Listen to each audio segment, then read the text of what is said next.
Former South Carolina governor and UN ambassador under Donald Trump, Nikki Haley, is calling out Mike Pence.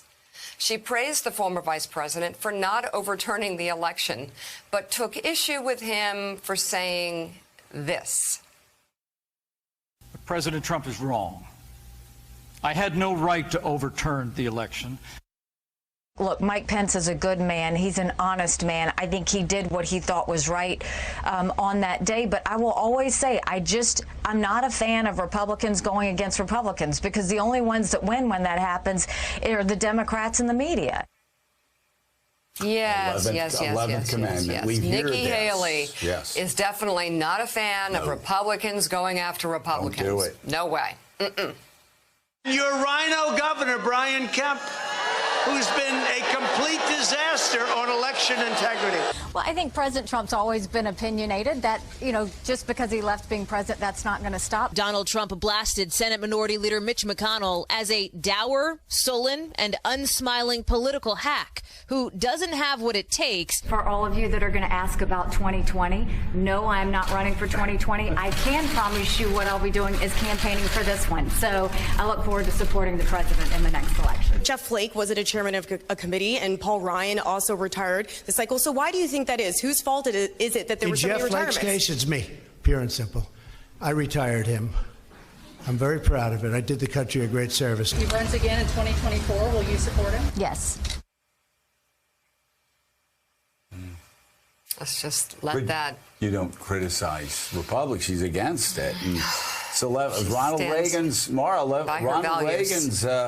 11th commandment: Republicans don't attack Republicans. And so she's criticizing Mike Pence, but never once criticized Donald Trump for attacking Republicans, I don't think.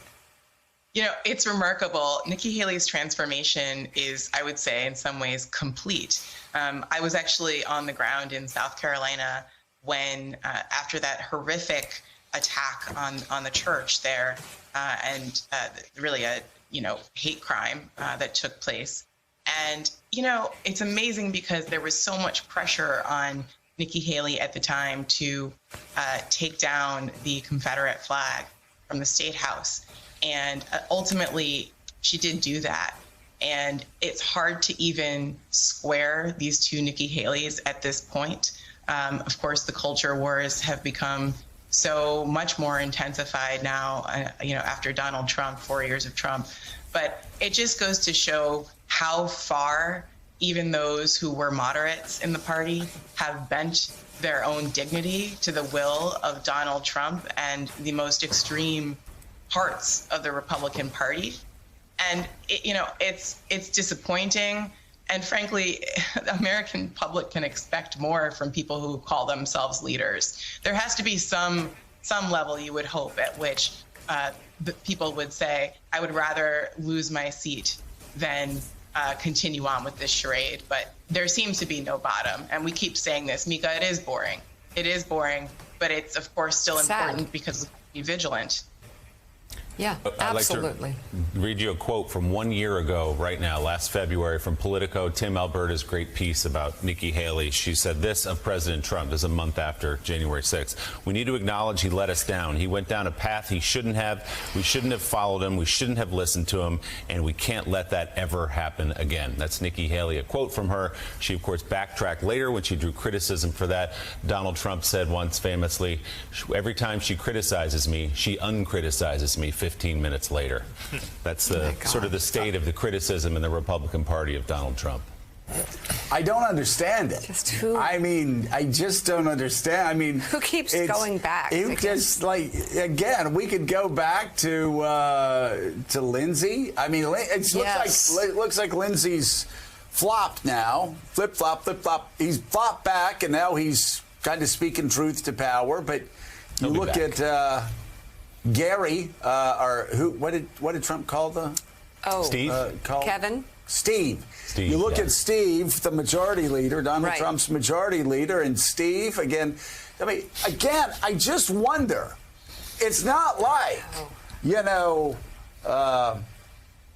it's not like I've never been there before. I wonder how you step up to a microphone and you make a definitive statement like that for the whole world to see on the House floor, and then you crawl back in the corner and you're just a sniveling coward. All of these people, what do they say to their constituents? What do they say to their family? I mean, what do they say to their friends?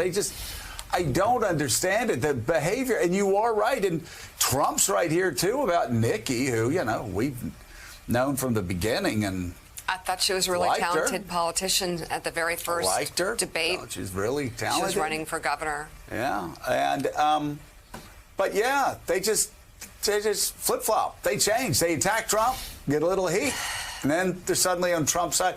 And it's so brilliant going back and looking at that Tim Alberta article, because you're right. She said we have to move past this guy. It was a mistake. I mean, she was a lot harsher on Donald Trump than Mike Pence this weekend.